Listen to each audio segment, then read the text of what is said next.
Good afternoon, everyone. In online classes organized by Girls AVM School Malpura, I welcome all of you.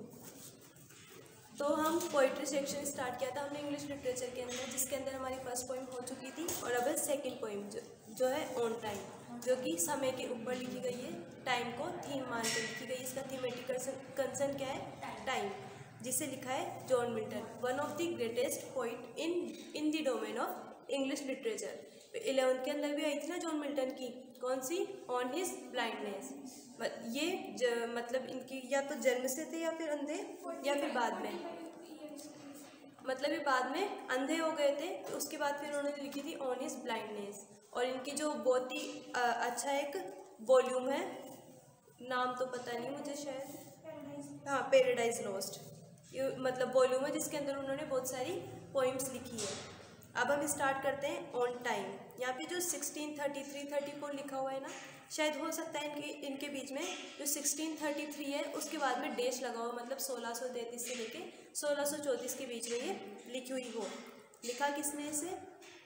Poet कौन है? John Milton.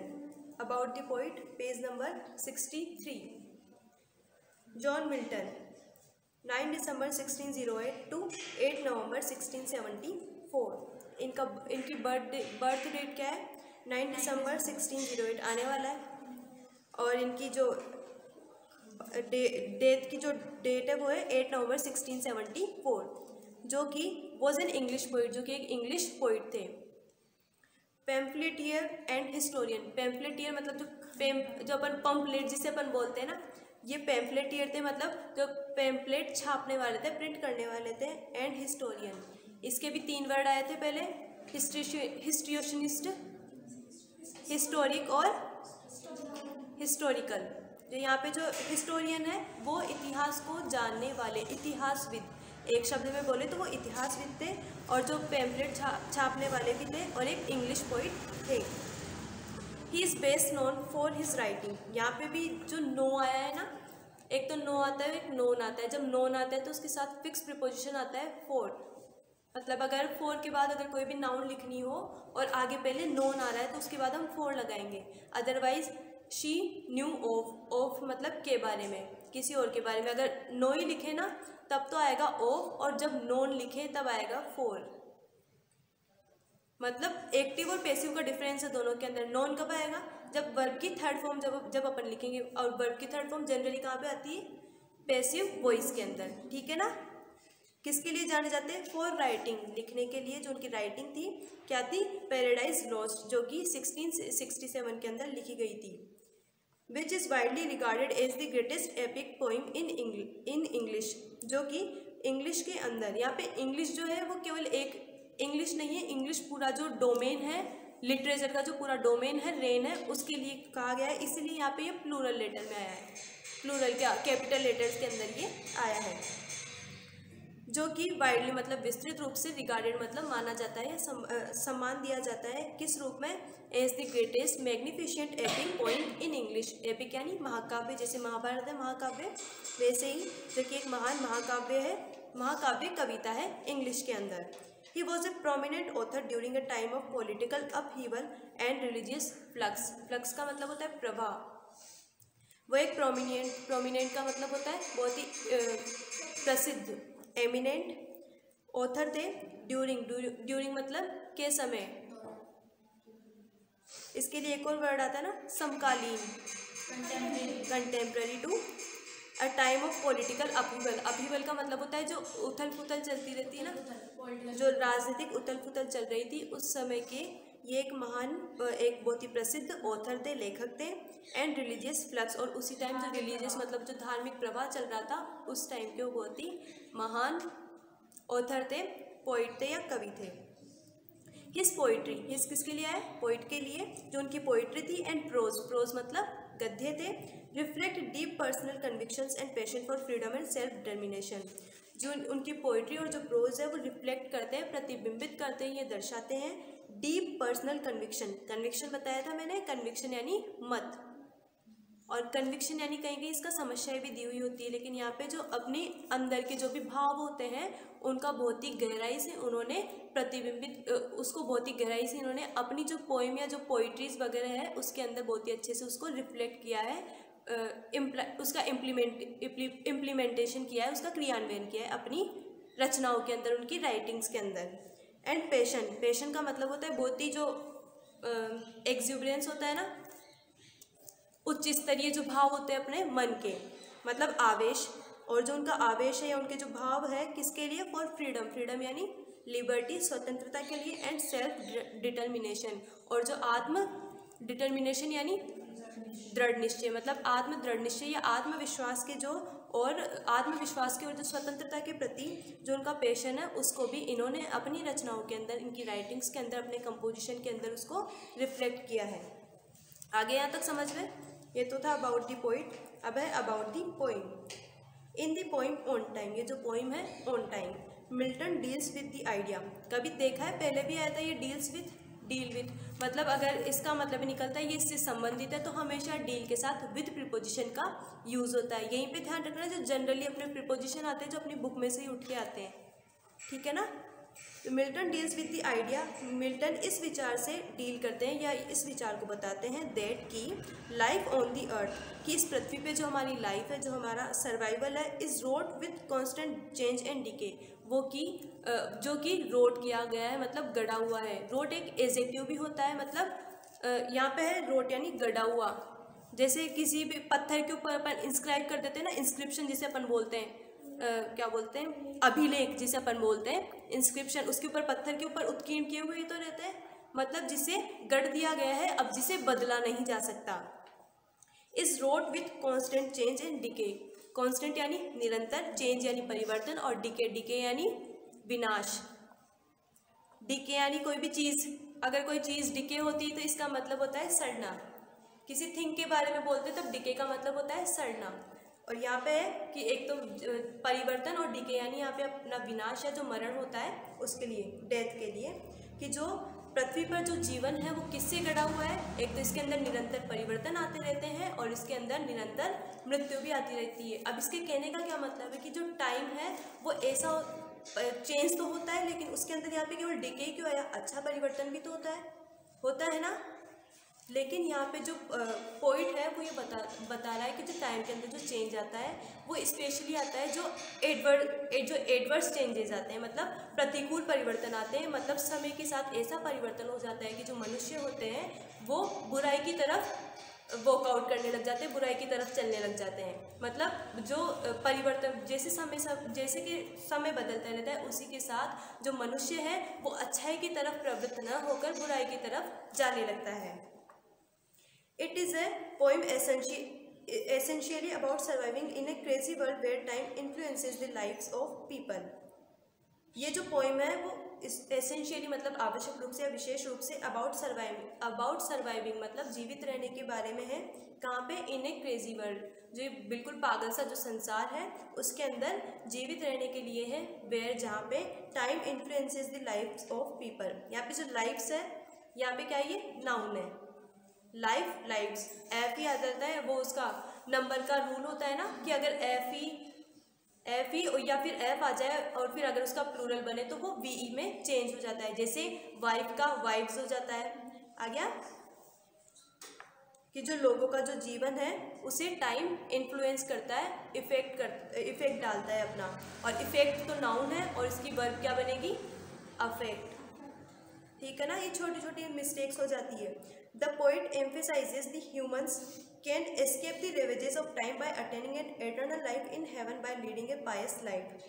जो poet है emphasise करते हैं, मतलब जोर डालते हैं इस बात पे दैट की जो ह्यूमंस है कैन एस्केप करना मतलब बच के निकल जाना, वो बच के निकल सकते हैं। इसके लिए एक और वर्ड आता है एस्केप के लिए, इल्यूडिंग, या फिर एक तो अपने माइंड से कोई चीज़ स्लिप हो जाती है ना, याद न रह पाना, उसके लिए इल्यूड वर्ड आता है, ELUDE। और एक कोई भी चीज़ बच के निकल जाना उसके लिए भी, या फिर जैसे अपन किसी चीज़ से वंचित रह जाते हैं उसके लिए भी इल्यूड वर्ड आता है। 10th क्लास में आता है ELUDE। जो ह्यूमंस है मतलब जो मानव है वो टाइम के रेवेजेस मतलब प्रकोप या जो प्रहार होते हैं, जो ब्लोज होते हैं, ब्लो यानी मुक्का होता है ना, और ब्लो यानी प्रहार भी होता है, कि वो जो टाइम के प्रहार से एस्केप कर सकते हैं, बच के निकल सकते हैं। किसके द्वारा? By attaining an eternal life in heaven, स्वर्ग के अंदर एक इटर्नल मतलब असीमित या जो अनंत जीवन है उसको अटेन करके, प्राप्त करके। एक वर्ड आता है ऑब्टेन, अटेन का ही सिनोनिम है, लेकिन जो बिजनेस वोकेबलरी आती है उसके लिए ऑब्टेन का यूज़ करते हैं, OBTAIN। इसका मतलब भी प्राप्त करना ही होता है, लेकिन जो बिजनेस वोकेबलरी आती है ना उसके अंदर, जैसे बिजनेस के अंदर आई ऑब्टेन ए कॉन्ट्रैक्ट, मुझे एक कॉन्ट्रैक्ट मिला है, तो अपन वहाँ पे ऑब्टेन का यूज़ कर सकते हैं। वैसे कर तो सकते हैं, लेकिन कोई स्पेशल वर्ड डिसाइड कर दिया जाता है ना, भाई ये यहीं पे यूज़ होगा। वैसे ही इसका भी जो ऑब्टेन और अटेन में ये डिफरेंस होता है generally. By leading a pious life, कि हम किस प्रकार स्वर्ग के अंदर अपना अनंत जीवन जी सकते हैं, कि हम एक बहुत ही पायस मतलब बहुत ही पवित्र सा जीवन जिए। कहाँ पे? इस धरती के ऊपर। जब हम इस धरती के ऊपर बहुत ही शांत सा पवित्र सा जीवन जिएंगे तो ही हम स्वर्ग के अंदर अपने अनंत जीवन को प्राप्त कर सकते हैं या अनंत जीवन को जी सकते हैं। थस, इस प्रकार the poets religious conviction is remarkable, इस प्रकार जो पोइट का रिलीजियस मतलब जो धार्मिक कन्विक्शन है, मतलब जो विचार है या मत है, इज रिमार्केबल, वो बहुत ही विचार करने योग्य है। आगे यहाँ तक समझ में? पोइम स्टार्ट करते हैं। Fly, envious time. अब ये बात ध्यान रखना है, यहाँ पे जो फर्स्ट वर्ड आया है ये फ्लाई, ये तीनों को कैपिटल लेटर्स में लिखा गया है, मतलब इसके ऊपर पोइट एम्फोसिस कर रहा है या फिर अंडरलाइन कर रहा है इसको अपना नोटिस अट्रैक्ट करने के लिए, कि उड़ो एनवियस टाइम। अब टाइम को यहाँ पे उसने एनवियस बताया, क्यों बताया? कोई रीज़न तो होगा ना इसके पीछे।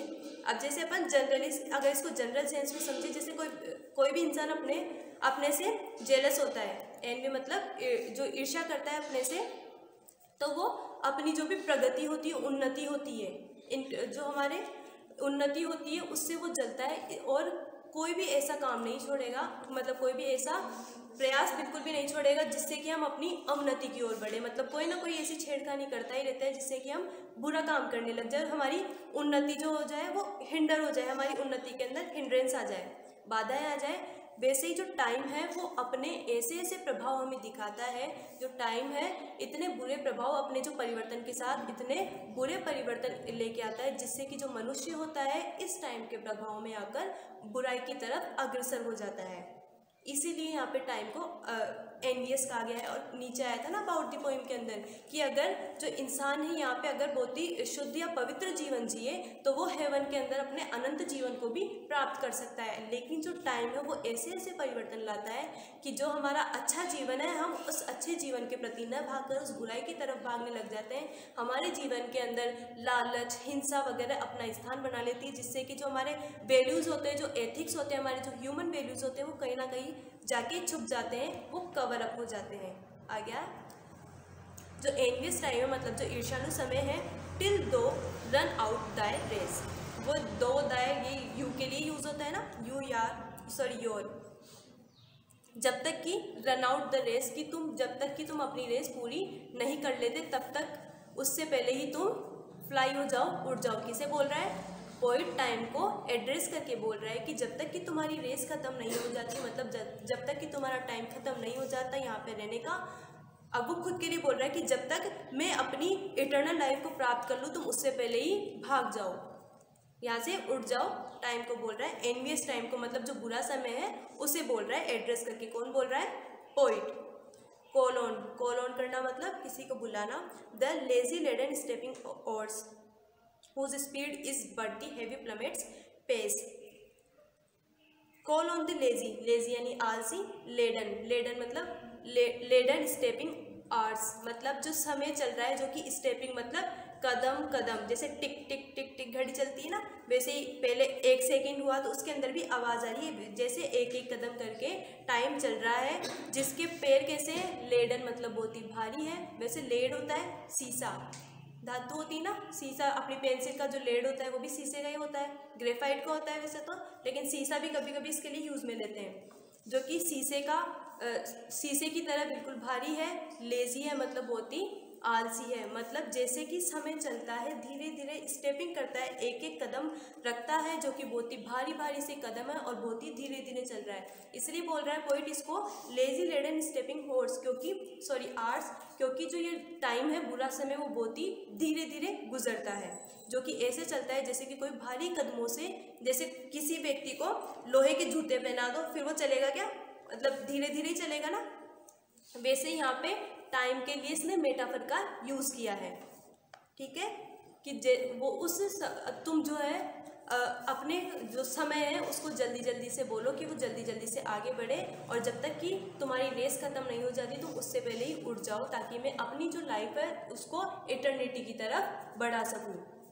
हुज स्पीड इज़, हुज किसके लिए है यहाँ पे, जो स्टेपिंग आर्ट्स है उसके लिए, जिसकी स्पीड तो है लेकिन कैसी है, but the heavy plummet space, लेकिन प्लमेट मतलब जो पेंडुलम होता है वो, लेकिन बिल्कुल एक भारी से पेंडुलम की गति की तरह है, जो धीरे धीरे चल तो रहा है लेकिन ऐसे चल रहा है जैसे कि उसका वजन बहुत ही ज़्यादा हो। जैसे अपन कोई जब भारी चीज़ पहन लेते हैं तब हमारी जो पेस होती है, मतलब जो कदम होते हैं या जो चाल होती है वो भी धीरे पड़ जाती है, वैसे ही यहाँ पे जो समय है वो भी धीरे धीरे व्यतीत हो रहा है। एंड ग्लट मतलब होता है निगल लेना, डिवोर कर लेना। दाई सेल्फ मतलब योर सेल्फ, विथ वॉट दाई वोम डेवोर्स, और तुम उस चीज़ को जल्दी जल्दी ग्लट कर लो, निगल लो, विथ वॉट जिससे कि दाई मतलब योर, वोम मतलब यहाँ पे वोम मतलब तो वैसे गर्भ होता है लेकिन यहाँ पे पेट, डिवोर्स मतलब जल्दी जल्दी जितना खा सकता है ना उतने अपने पेट में ठूस लो। ठूसने के लिए जो वर्ड आता है ना वो ऐसे ही वर्ड आते हैं, ग्लट करना, डिवोर करना, तुम उसको जल्दी जल्दी से निगल लो।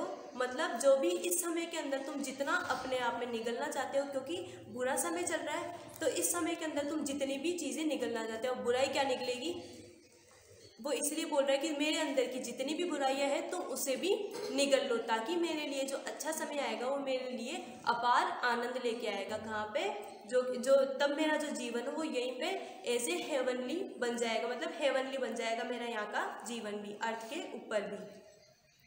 विच is no more than what is false and vain, जो कि क्या है, बिल्कुल भी उससे ज़्यादा नहीं है, फॉल्स और वेन यानी व्यर्थ से, और वेन यानी अगर दूसरे सेंस में देखें तो वेन यानी अभिमान भी होता है, लेकिन यहाँ पे है व्यर्थ, जो कि बेकार चीज़ से और झूठी चीज़ों से ज़्यादा कुछ भी नहीं है। वो बोल रहा है ना कि तुम उन सब चीज़ों को निकल लो जो भी तुम्हारे पेट में अभी आए, अपने पेट में ठूस ठूस के भर लो, लेकिन जो भी तुम भरोगे इस टाइम वो बिल्कुल झूठा है और व्यर्थ है, मतलब मेरे बिल्कुल भी काम का नहीं है।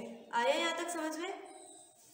एंड मियरली मोर्टल ड्रोज, और क्या है, मियरली मतलब शेयर, ओनली, केवल, मोर्टल मतलब नाशवान, ड्रोज मतलब जो भी बेकार के जो वेस्टफुल थिंग्स होती है वो, मतलब जो कि बिल्कुल बेकार सी वस्तुएं हैं। So little is our loss, और इसके अंदर हमारा भी बिल्कुल थोड़ा सा ही लॉस है, नुकसान है। सो लिटिल इज़ दाई गेन, और इसके अंदर तुम्हारा भी बिल्कुल थोड़ा सा ही गेन मतलब प्रॉफिट है, या तुम्हें भी इसके अंदर बिल्कुल थोड़ा सा ही मिलेगा, मतलब ना तो तुम्हारा नुकसान होगा ना ही हमारा फ़ायदा होगा, ना तो हमारा नुकसान होगा ना तुम्हारा फ़ायदा होगा, दोनों सेंस के अंदर देखेंगे इसको।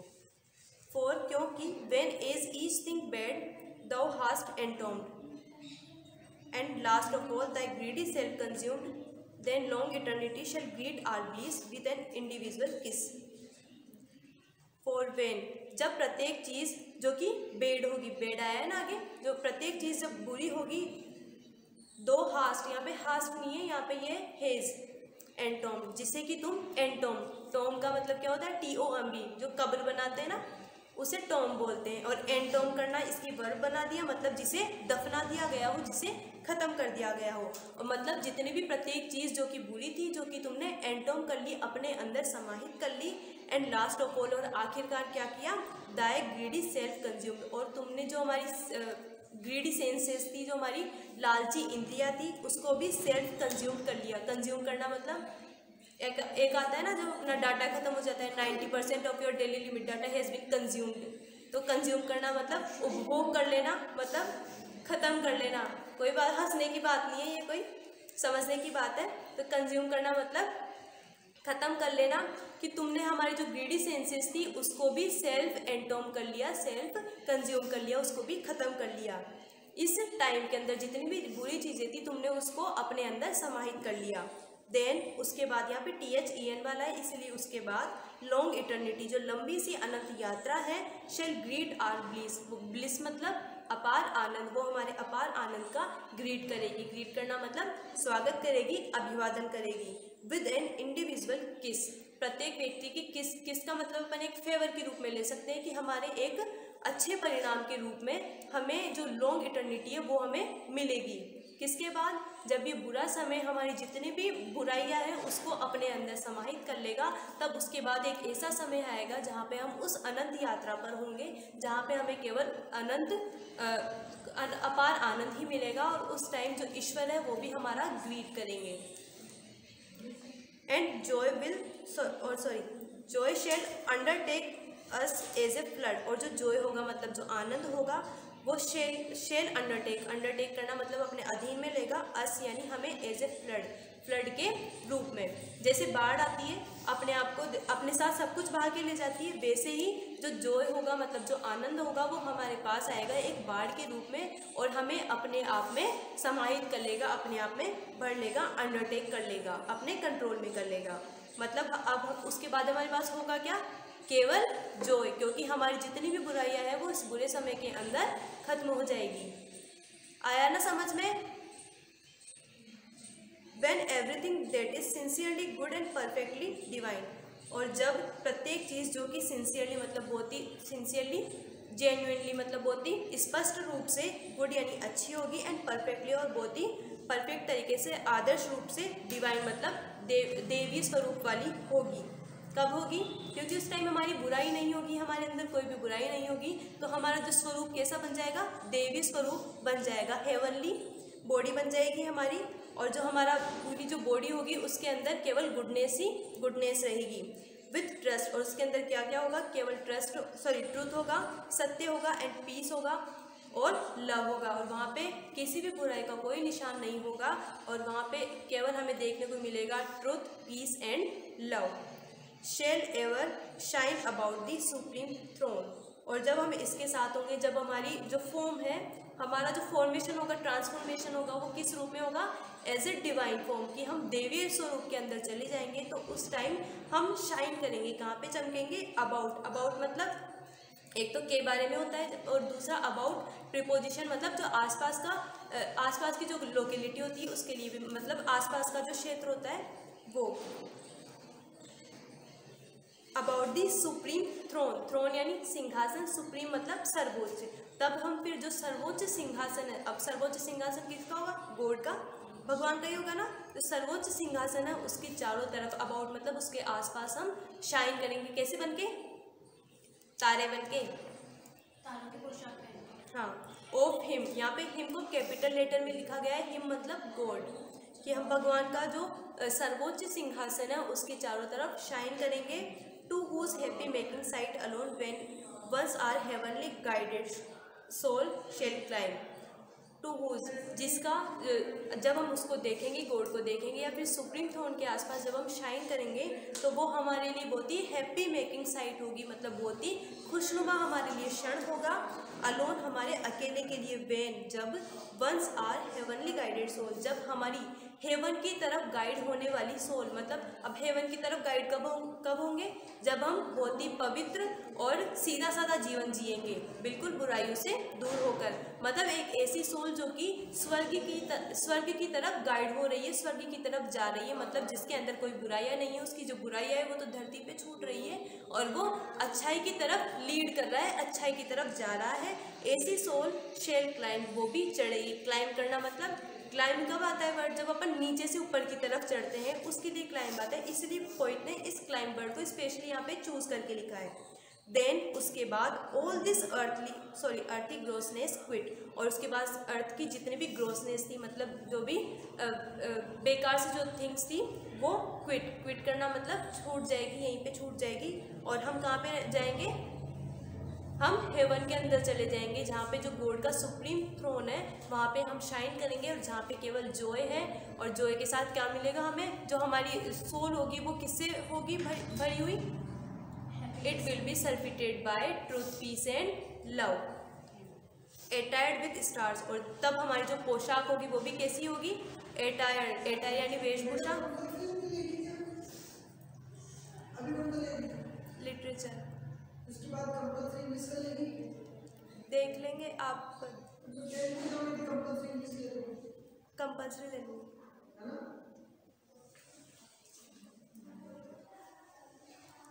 तब हमारी जो पोशाक होगी वो भी कैसी होगी, स्टार्स की होगी। We shall for ever sit, जहाँ पे हम हमेशा बैठे रहेंगे। Triumphing over death and chance and thee on time.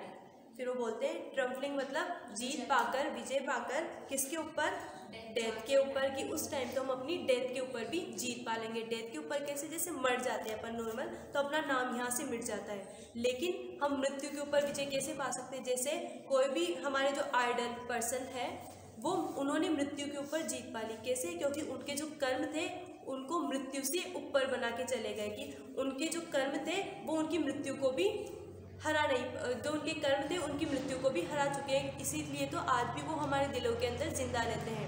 APJ Abdul Kalam इसीलिए तो जिंदा है, क्योंकि जो उनके कर्म थे उन कर्मों ने उन्हें अपनी मृत्यु के ऊपर भी जीत दिला दी, इसीलिए आज हम उन्हें याद करते हैं। चांस मतलब हर अवसर पर हम उन्हें याद करते हैं, मतलब जितने भी अवसर आते हैं, ओकेजन्स आते हैं, उनके अंदर हम उन्हें याद करते हैं। इसलिए उन्होंने हर अवसर पे विजय पाली एंड दी, और यहाँ तक कि तुम पर भी, ऑन टाइम, समय के ऊपर, मतलब उन्होंने तो समय को भी जीत लिया, समय से परे उन्होंने ऐसा काम कर दिया कि लोग उन्हें अभी भी याद करते हैं, याद करते थे, याद करते हैं और याद करते रहेंगे। आगे समझ में, मतलब समय के साथ समय एक ऐसे परिवर्तन लाता है जिसके अंदर हम बुराई की तरफ प्रवृत्त हो जाते हैं, लेकिन उस बुराई के अंदर जितनी भी हमारे अंदर जो बुरे भाव होते हैं वो समय के साथ ही कंज्यूम्ड हो जाते हैं, दब जाते हैं। और अगर हमें हेवन की तरफ जाना है तो हमें जो हेवनली गाइडेड सोल, मतलब जो एथिक्स वैल्यूज़ जो होते हैं, हमारे जो सेक्रामेंट्स होते हैं, संस्कार होते हैं, उनकी तरफ हमें बढ़ना चाहिए, ताकि हम भी उस गॉड की तरफ जाए जहाँ पे केवल क्या मिलेगा, हमें ट्रूथ मिलेगा, पीस मिलेगा और लव मिलेगा, जहाँ पे केवल क्या मिलेगा, जॉय हमारा ग्रीट करेगी, हमें केवल ब्लिस, जो गॉड है हमारा विद ब्लिस हमारा ग्रीट करेंगे। और वहाँ पे हमारी पोशाक भी कैसी होगी, एटायर्ड विद स्टार्स। आया था ना कि हमारी जो पोशाक होगी वो भी कैसी होगी, कि हम स्टार जैसे वहाँ पे शाइन करते रहेंगे, कहाँ पे, गॉड के सुप्रीम थ्रोन के आसपास। आगे समझ में, इस तरह से अगर हम अच्छे काम करेंगे तो हम अपनी मृत्यु के ऊपर, अपने अवसरों के ऊपर, यहाँ तक कि टाइम के ऊपर भी हम सरमाउंट कर सकते हैं, उस पर भी विजय प्राप्त कर सकते हैं। आगे समझ में।